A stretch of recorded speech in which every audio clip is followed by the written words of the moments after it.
Hello students, आज हम class 9 का हिंदी पढ़ रहे हैं जिसमें हमने इसके पहले रहीम पढ़े थे। रहीम के 4 दोहे हमारे हो चुके थे। आज हम 5वां और 6वां देखने जा रहे हैं, है ना।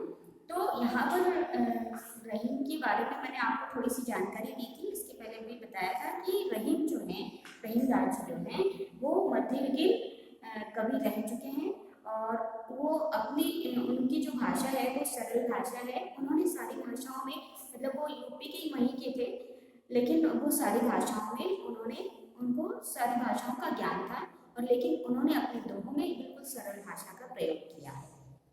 तो यहाँ पर हम ये देखने जा रहे हैं कि उनकी जो भाषा शैली थी, उन्होंने अपने अपने भाषा से, अपने दोहों से ये समझाने की कोशिश की है कि मनुष्य को, हर व्यक्ति को उनकी बात समझ में आ जाए, है ना। तो यहाँ पर हमने देखा, यहाँ हम एक जो 5वें नंबर का दोहा है उनका, तो ये देख रहे हैं कि दीर्घ दोहा अर्थ के आखिर थोड़े आही।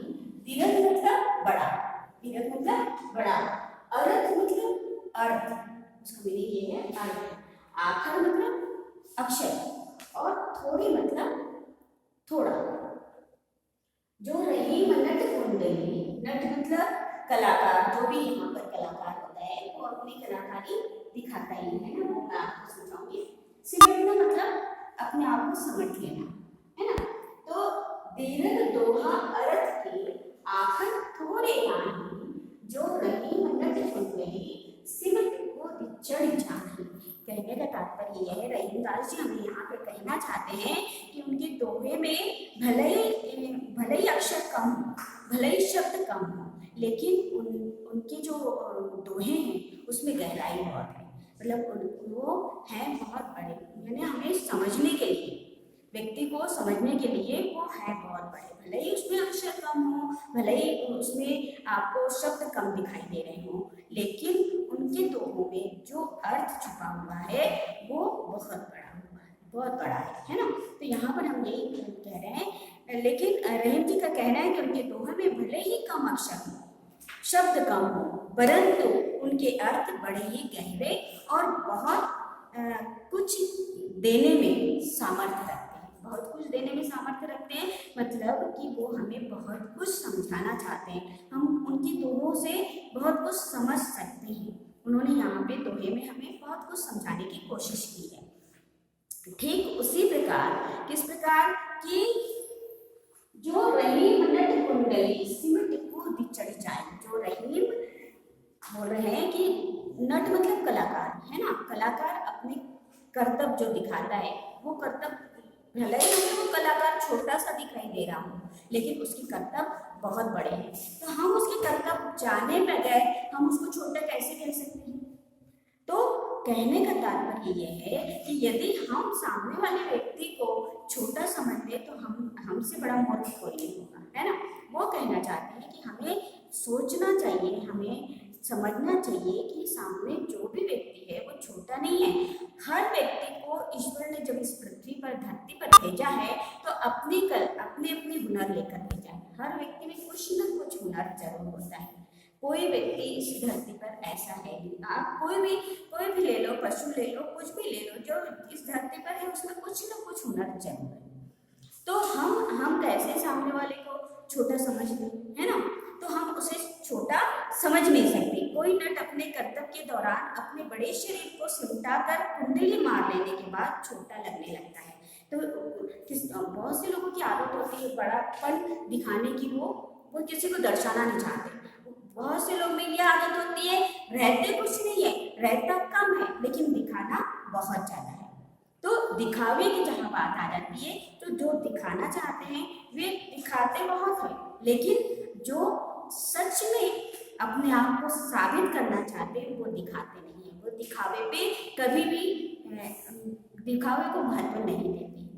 कहने का तात्पर्य ये है कि सामने वाला व्यक्ति यदि छोटा भी है, लेकिन हम उसके गुण को नहीं जानते ना, वो यदि सामने आके हमें बता दे तो हम अपने आप में, हर व्यक्ति अपने आप कर्तव्य दिखाता है, लेकिन किसी किसी के कर्तव्य बहुत बड़े होकर छोटे दिखाई देते हैं और किसी किसी के बहुत छोटे होकर बड़े दिखाई देते हैं। तो कहने का मतलब यह है कि दिखावा यहाँ दोहे का, रहीम जी यही कह रहे हैं इस दोहे में कि दिखावा जो है वो ज़्यादा दिन तक टिकता नहीं है। दिखावे को दिखावा ज़्यादा दिन तक टिकता नहीं है, वो एक झूठ लिए हुए दिखाई देता है। लेकिन यहाँ पर जो छोटा होता है वो अपने आप को जो दिखावा नहीं करता है उसमें सत्यता छुपी होती है ना। यहाँ पर यही बात समझाई जा रही है रहीम जी कि हमें सामने वाले को छोटा नहीं समझना चाहिए, वो अपने कर्तव्य कब बड़ा दिखा जाए हमें पता नहीं है ना। यहाँ पर हमने ये देखा। दूसरा दोहा है कि धनी रहीम जल पंख को, धनी रहीम जल पंख को, लघु जियत आधार, लघु रहीम जल पंख को। पंख मतलब कीचड़, पंख मतलब कीचड़, धनी मतलब धनवान व्यक्ति, धनवान जो है। धनी रहीम जल पंख को, लघु जियत आधार, लघु मतलब छोटा, लघु मतलब छोटा, और उदती बड़ाई कौन है, जगत पियास हो जाए। उदती मतलब सागर, समुद्र को कहा है।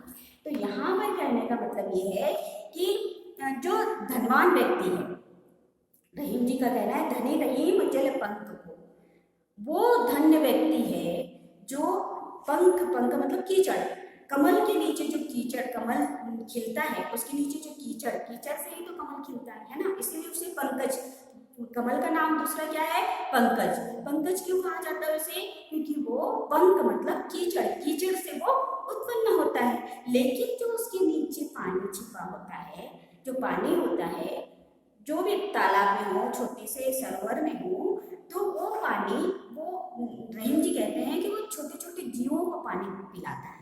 मतलब सारे जीव उसमें से पानी पी सकते हैं, क्योंकि कीचड़ में जो जीव रहते हैं, जो मतलब पानी में जो जल में जो जीव रहते हैं, वो जीव वो पानी से उनकी तृप्ति हो जाती है। लेकिन क्या कह रहे हैं कि उदती बड़ाई कौन है, जगत पियास हो जाए। उदती मतलब समुद्र, लेकिन समुद्र का पानी आप पी सकते हैं क्या, कोई नहीं, कोई पी नहीं सकता। समुद्र इतना बड़ा विशाल जरूर है, विशाल जरूर है, लेकिन उसमें वो कोई जीव को पानी पिला नहीं सकता, कोई जीव की प्यास बुझा नहीं सकता, है ना। तो यहाँ पे तृप्ति पानी से बताई गई है। तो कहने का मतलब ये है कि कीचड़ में पाया जाने वाला वह थोड़ा सा पानी ही क्यों ना हो, है ना, वो थोड़ा सा पानी ही धन्य है जो छोटे छोटे जीवों को पानी पिलाता है और तृप्ति करवाता है, प्यास उनकी बुझाता है। और क्योंकि छोटे छोटे जीवों की प्यास बुझती है उस जल से, किसके, पंख के जल से, कीचड़ से, है ना, कीचड़ से उसकी। लेकिन वह सागर का जल बहुत अधिक मात्रा में होने के बावजूद, सागर इतना बड़ा रहता है, विशाल रहता है, समुद्र आपने देखा होगा, लेकिन वो पानी किसी को पिला सकता है क्या, वो किसी की तृप्ति कर सकता है क्या, वो प्यास बुझा सकता है क्या, नहीं, बिल्कुल नहीं। वो कोई जीव को तृप्त नहीं कर सकता। वो विशाल जरूर है, वो अपने आप में विशाल जरूर है, लेकिन वो किसी जीव की प्यास बुझा नहीं सकता, क्योंकि उस जल में कोई भी जीव अपनी प्यास नहीं बुझा पाता। हर व्यक्ति का आपको बताया यहाँ पे कि हर एक की अपनी अपनी जगह बनी हुई है। समुद्र को इतना विशाल जरूर बता दिया है। तो यही कहने का तात्पर्य ये है कि छोटा भले ही उसके पास कम हो, लेकिन उसका दिल बड़ा उदार होता है, उसका दिल बहुत उदार होता है, मतलब वो बहुत बड़ा व्यक्ति अपने आप दिल से बहुत बड़ा होता है, दिल से बहुत बड़ा होता है। और कहने का तात्पर्य ये है कि छोटों में दिल होता है, बोलते हैं ना, छोटों में दिल होता है, और जो बड़े होते हैं ना, वो और भी आपको कंजूसी कर करके बल्कि आपको नुकसान पहुंचाते जाएंगे। तो यहाँ पर विशाल कहने का मतलब, समुद्र से कहने का मतलब ये है कि वो आपको पानी नहीं पिलाएगा, जबकि उसका पानी यदि कोई पी लेगा तो नुकसान ही है, वो जीव का नुकसान ही है, वो जीव को तृप्त नहीं कर सकता, उसकी प्यास नहीं बुझा सकता। लेकिन वो जो पंख, जो कीचड़ है, कीचड़ के जो पानी है, सरोवर में जो कीचड़ से जो कमल उगता है, उसके नीचे जो कीचड़ छिपा हुआ जो पानी है, उस पानी से हर जीव, जो सरोवर में जीव है, वो जीव को वो प्यास बुझा सकता है। मतलब ये है कि छोटा व्यक्ति बहुत बड़ा काम कर सकता है, बहुत बड़ा दिल होता है उसके पास, आपको वो अपना सब कुछ, अपना धन आपके ऊपर लौटा देगा, लेकिन बड़ा व्यक्ति ऐसा नहीं होगा। जो बड़े होते हैं वो इस तरह से नहीं होते हैं जिस तरह से वो अपने आप को साबित कर सके, है ना। तो यहाँ पर हमने ये समझा कि जो बड़ा है वो सिर्फ दिखावा वाला रहता है। वो बड़ा व्यक्ति कोई काम का नहीं रहता, उसके पास दिल नहीं रहता, आपके पास कुछ उसको देने के लिए कुछ नहीं होता। वहीं आप छोटे व्यक्ति के पास जाओगे तो वो आपको बहुत कुछ देने में सामर्थ्यवान होगा, और वो अपने सामर्थ्य से आपको अपना, भले ही उसके पास ना हो, लेकिन वो कहीं ना कहीं से निकाल कर, कहीं ना कहीं से आपको जुगाड़ कर वो आपको ये बता देगा, आपका काम करवा देगा, जो जरूरत है वो आपको दे देगा। लेकिन बड़ा व्यक्ति से हम होप नहीं रख सकते, आशा नहीं रख सकते, क्योंकि उसके पास वो दिल नहीं होता है जो दूसरों को देने के लिए हम करते हैं, है ना। जो बोलते हैं ना कि भाई उसके पास तो होना चाहिए, उसके पास इतना है फिर भी वो किसी को नहीं दे रहा है। तो ऐसा मतलब ये है कि हम यदि किसी को दें तो ऐसा दें ताकि लोग नाम लें कि नहीं, उसने व्यक्ति ने किया, भले ही छोटा हो, लेकिन बड़े व्यक्ति से हम ये होप नहीं रख सकते, बड़े व्यक्ति से हम ये आशा नहीं रख सकते। इसकी बात वाला दोहा और बताती हूँ, है ना।